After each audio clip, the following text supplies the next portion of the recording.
Olá, eu sou Pedro Noel Merizio, estou falando aqui da Reestruturar e Desenvolvimento Humano e estamos aqui para dar continuidade ao projeto O Cinema no Divã, falando sobre a segunda parte, sobre o segundo episódio então do documentário da Netflix, O Código Bill Gates.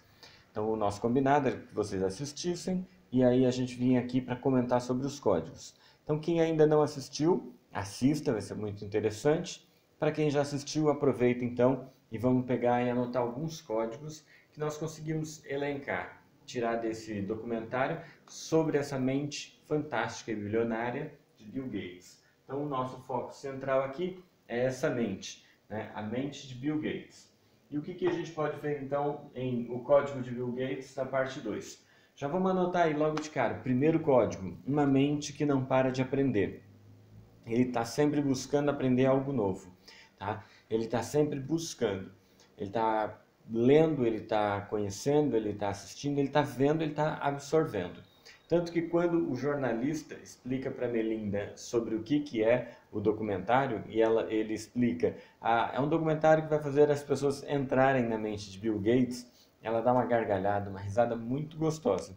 Porque na definição dela, a mente de Bill Gates é um lugar caótico.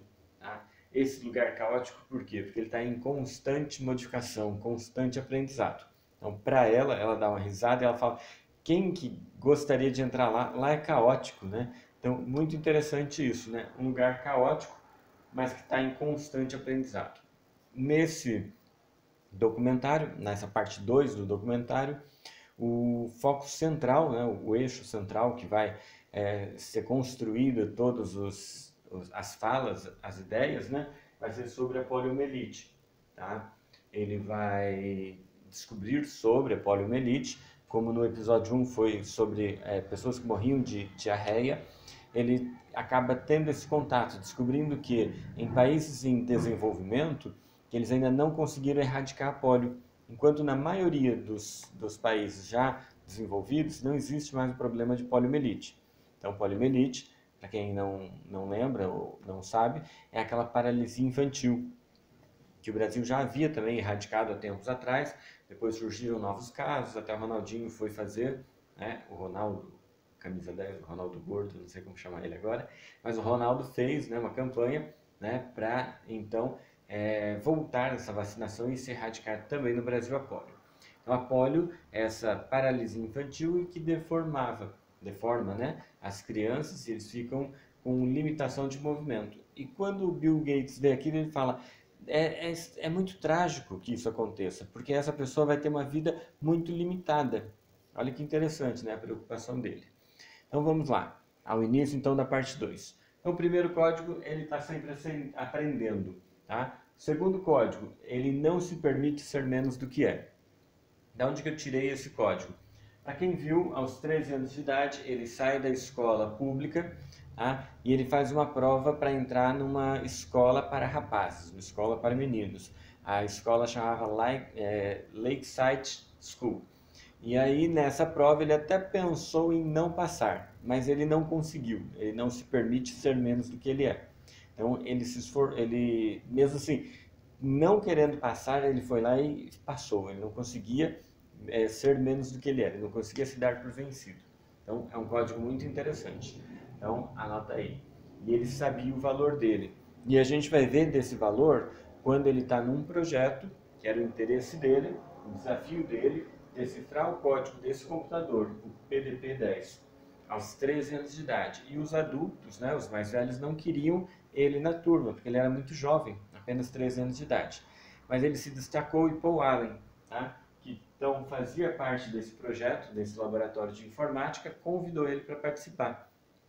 E então eles começaram a programar então nesse computador. Foi então o primeiro contato que ele foi ter com informática, com chip, com programação.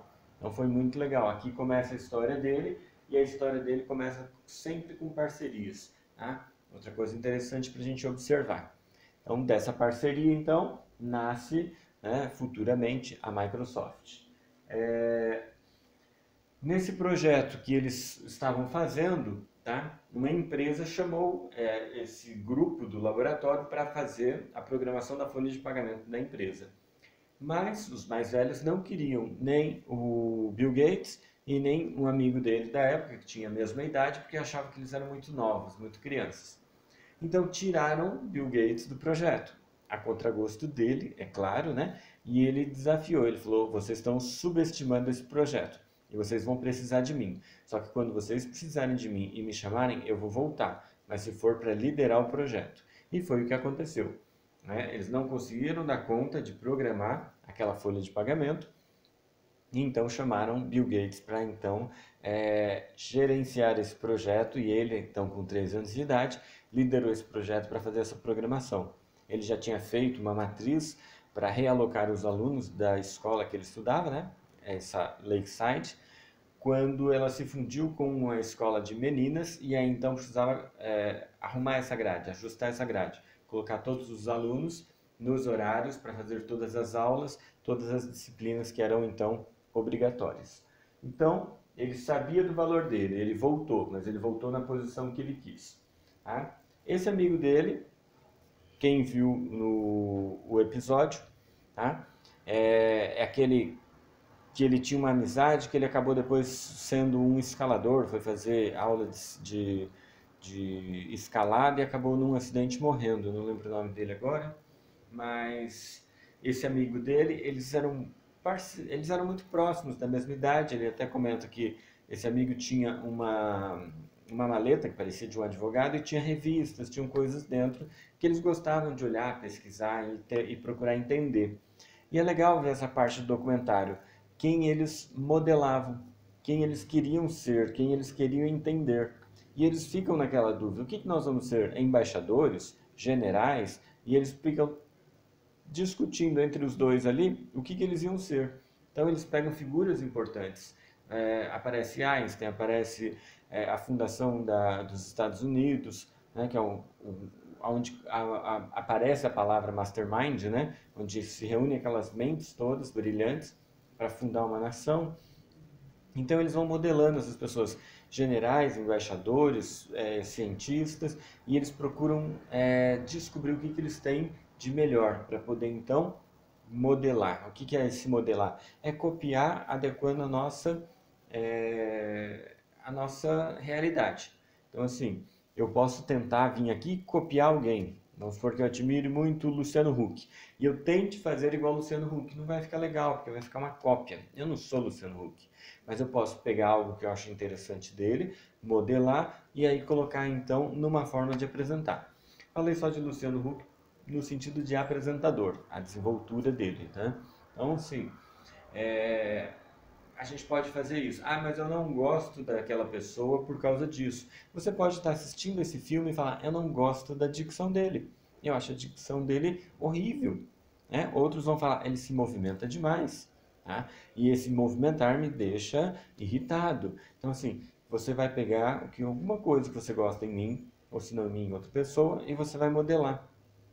Você pode até olhar em mim e falar: não gosto, ele se movimenta demais, ele fala muito rápido, a dicção dele é horrível. E você vai modelar isso em você, mas ao contrário. Não, eu quero ter uma boa dicção, uma boa entonação de voz, sem me movimentar e falar olhando para a câmera, diferente do que ele faz. Percebeu? Então, isso é o modelar. E a gente pode fazer a todo momento. A gente pode escolher pessoas de sucesso, tentar entender por que ele tem sucesso, por que ele fez.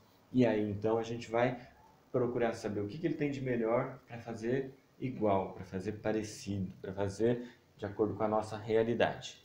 Tá? Então, modelagem, que é o nosso quarto código, né, anotado desse segundo episódio. Vamos então para o quinto, que seria então o Mastermind. E aí, Mastermind, já dei uma dica do que é, quando essas mentes se encontram para formar algo maior. Então eu tenho meia ideia, eu pego alguém que tem a outra meia ideia, quando nós juntamos, temos a ideia completa e colocamos em prática. Então isso é o Mastermind. Tá? Isso é o que aconteceu quando ele se junta com Paul Allen, depois mais para frente a gente vai ver com Warren Buffett e depois com tantas outras pessoas que ele conseguiu se juntar para transformar a ideia dele ou para pôr a ideia dele em prática. Então, Mastermind. E aí ele tinha, né, um compromisso nesse segundo episódio, que a gente vê, que é erradicar a polio. Então ele viu, né, sobre a poliomielite e ele achava que aquilo era triste demais, que as pessoas não poderiam levar uma vida tão limitada, presas a uma cadeira de roda, ou nos países subdesenvolvidos, até muletas feitas de madeira, como eles descrevem, né, uma realidade tão distante dos Estados Unidos. Mas então, assim, e aí ele fala, eu vejo uma vida que será muito limitada e isso é terrível. Tá? Quando aparece no vídeo uma menina de muletas. A filha dele perguntou, pai, o que vocês vão fazer sobre isso?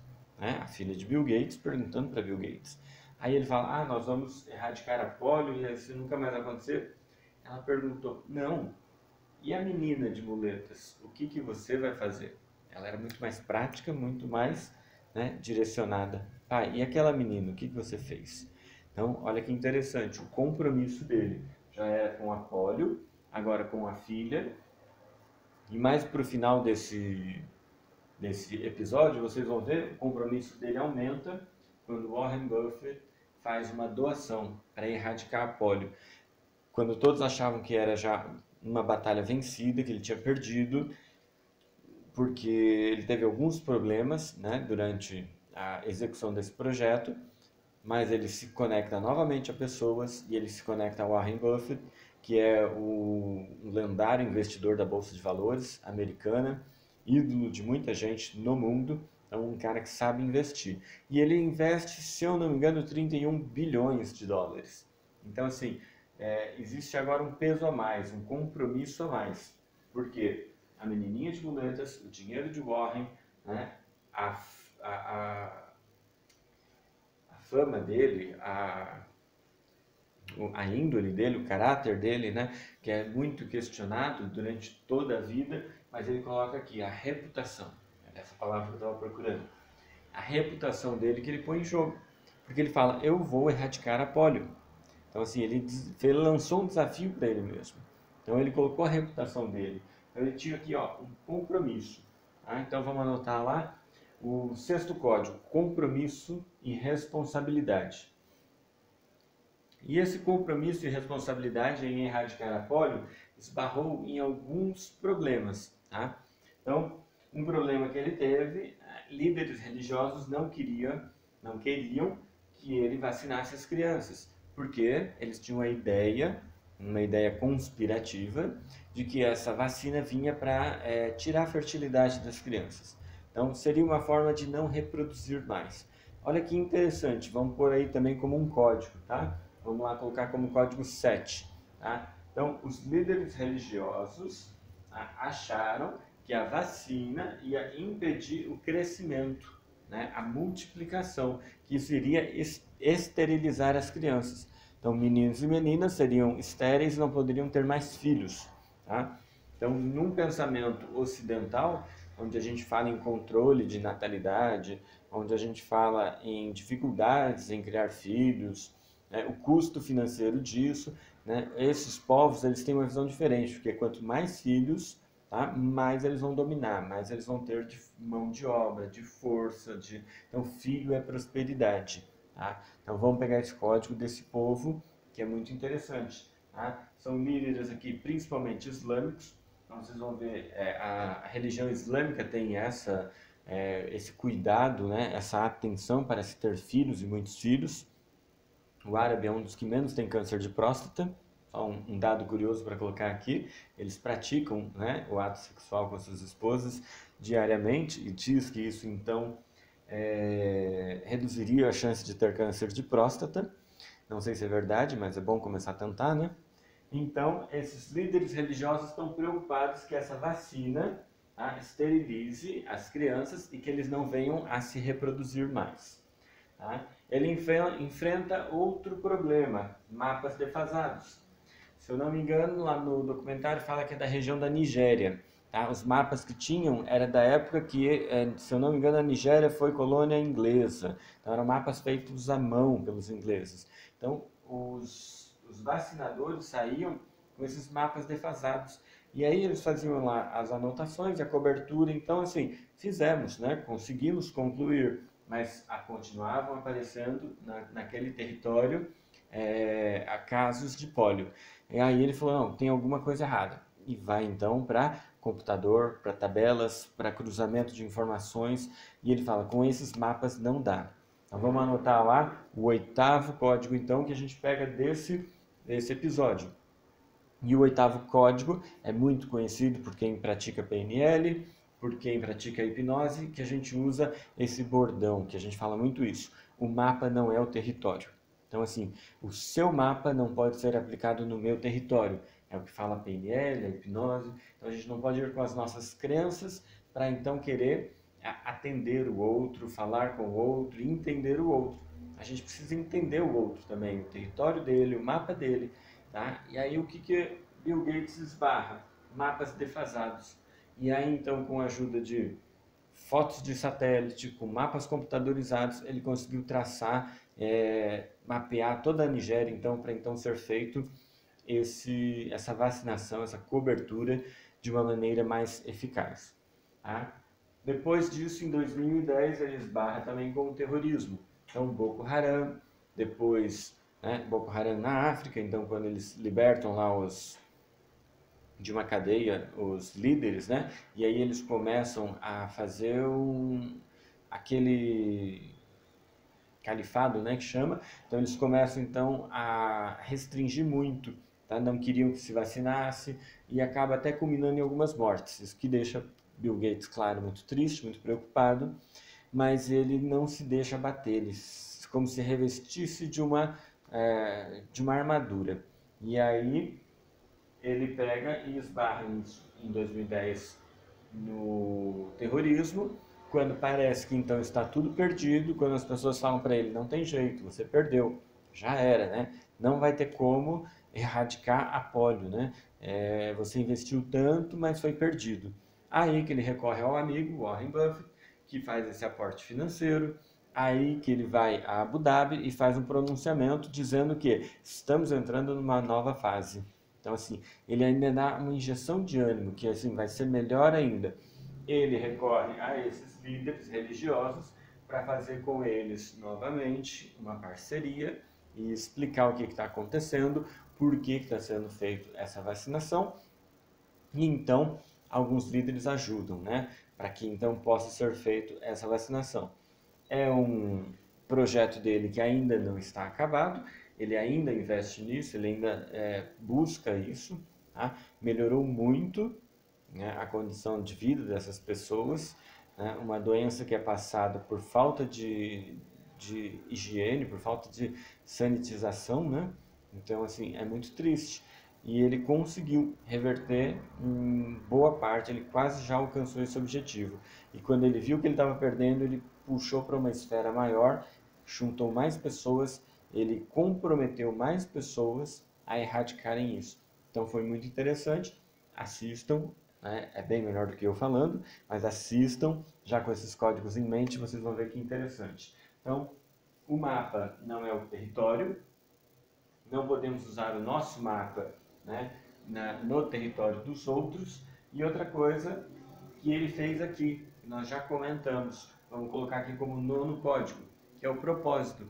Ele tinha esse propósito de erradicar a polio. Apesar de falarem que ele não ia conseguir, ele moveu os esforços. Quando ele percebeu que ele não ia conseguir, ele vai e pede investimentos para Warren Buffett, ele vai para Abu Dhabi, ele coloca os líderes, né, daquela região em consonância com ele, em comprometimento para então erradicar essa doença. Então, o 8º código, que é o propósito, ele manteve firme, ele tem um propósito e ele persegue esse propósito. E isso não deixa ele desanimar, porque é um propósito dele. Tá? E aí, um código que não exatamente de Bill Gates, tá? Mas vamos colocar aqui como 10º código, que quem fala em algum momento acho que fala em 2 momentos do episódio, né? É o Warren Buffett, quando ele é perguntado por que você investiu, por que você ajudou o Bill Gates? E no final, quando o jornalista também pergunta para Bill Gates, né? Mas e agora, com o dinheiro do Warren Buffett, né? Como que você se sente, né? E aí que é interessante, né? A mensagem que é passada. Ele fez o que tinha que ser feito, né? O Bill Gates fez. Ele pegou esse dinheiro e ele falou, agora eu preciso fazer. E o Warren Buffett, quando pergunta por que você emprestou, como que você emprestou, o que você pensou, né, de Bill Gates, e ele fala uma coisa que simplifica tudo isso. Ele fala, eu emprestei porque ele fez e ele faz o que tem que ser feito. Então, fantástico, né? Podemos encerrar aqui com esse 10º código, né? Então, ele faz o que tem que ser feito. E é um código para a gente adaptar para a nossa vida, né? O que a gente precisa fazer, que a gente está protelando. O que tem que ser feito na sua vida que você não faz. Pega esse código. Vamos fazer um overview aqui, então, de todos os códigos, tá? Primeiro, Bill Gates tinha um interesse por aprender. A gente vai ver que ele quer saber sobre gestão pública, saúde pública, orçamento, ciência, tecnologia, soluções. Ele quer desenvolver uma programação para esse computador. Depois do PDP-10 veio o Altair 8800, onde ele e Paul Allen instalam num computador pessoal, rodam uma programação, aí que nasce o MS-DOS também. Então, esse compromisso em aprender, ele não se permitia ser menos do que ele é. Ele sabia também o seu valor. Quando ele é expulso do projeto de programação da folha de pagamento, ele fala, quando vocês me chamarem para voltar, eu vou voltar como líder. E é o que acaba acontecendo. Ele tem uma antevisão, ele já percebe, ele fala, vocês estão subestimando. E aí, quando ele volta como líder. Um menino de 13 anos liderando outros mais velhos do que ele. Tá? Ele tinha isso de saber se associar a pessoas. Então, ele modelava também o que ele queria de melhor das pessoas, o que ele queria de melhor de grandes líderes. Então, ele sabia modelar, ele conseguia aprender com os melhores, que é o 4º código. 5º código, Mastermind. Ele juntava essas mentes poderosas para fazer uma ideia mais poderosa ainda. 6, compromisso e responsabilidade, que depois vocês vão ver que está bem relacionado, né, ao 9º código, que é o propósito. Mas o compromisso e a responsabilidade dele. Então, se precisava ficar horas acordado, ele ficava. Se ele precisava dormir sobre o computador, acordar e continuar programando, ele fazia. Ele tinha esse compromisso. E isso foi crescendo com ele. Durante todos os projetos dele, você vê que ele emprega isso, compromisso e responsabilidade. Então, código aqui, então, daqueles líderes religiosos, crescer e multiplicar. 7º código, os líderes religiosos tinham medo que a vacina, então, esterilizasse as crianças e eles não pudessem mais, né, crescer como nação, crescer em quantidade, em filhos. Tá? Então, 8º código, o mapa. Mapa não é território. O mapa é uma coisa e o território é outra. Investigue o território, aprenda sobre o território e, se for preciso, atualize o mapa. Beleza? 9º código, propósito. Apesar de tudo isso, ele se manteve firme porque ele tinha um propósito. E ele investiu e foi atrás de resolver, de fazer o que tinha que ser feito. Que é, então, o 10º código que a gente elege desse episódio. 10º código, fazer o que, então, precisa ser feito. Tá? Ele conseguiu resolver o problema da poliomielite? Ainda não. Mas o projeto não morreu. O projeto está vivo e o projeto está lá, caminhando. E ele soube envolver pessoas. Certo? Então, essa foi a nossa breve análise sobre o 2º episódio. Tá? Quem ainda não assistiu, assista. É um documentário interessante. E aí, assista sem aqueles julgamentos prévios, sem preconceitos, sem o que vocês ouviram falar sobre. Foca no que vocês estão lá, aproveitem, tirem o melhor. É o que o Bill Gates ensina. Ele vê alguma coisa, ele ouve alguma coisa, ele tira o melhor. Então façam igual. Tirem o melhor ali, aprendam alguma coisa. Vocês vão perceber que tem muitos códigos que eu não falei aqui. Vocês vão pegar outros códigos que eu não mencionei aqui. Então assim, eu vou ficar muito feliz se vocês forem agora aí nos comentários e deixar lá. Eu peguei esse código. No momento tal, quando acontece assim, eu peguei esse código. Vocês vão ver que fantástico isso. Conseguir fazer uma escuta analítica. Vocês vão conseguir pegar aquilo que não está sendo dito. Mas vocês vão pegar o que está assim, nas entrelinhas. E você vai entender e vai falar, caramba, olha só o que ele faz. Que código fantástico, que código maravilhoso. Então, assistam lá, pega o código, deixa aqui nos comentários. Então, vamos finalizar por aqui. Obrigado por estarem aqui, obrigado por acompanharem essa pequena série que nós estamos fazendo, e nós vamos ainda trazer a terceira parte. E na terceira parte eu modelei 20 códigos. Então, assim, mais códigos do que nesse. Então, são 20 códigos para a gente prestar atenção, analisar e falar, peraí, qual que eu vou adaptar para a minha vida? Então, assistam lá e depois voltem aqui, que a gente vai subir a terceira parte para vocês analisarem com a gente, tá? O código Bill Gates na Netflix e Decifrando o Código Bill Gates aqui no YouTube, na Reestruturar e Desenvolvimento. Abraço.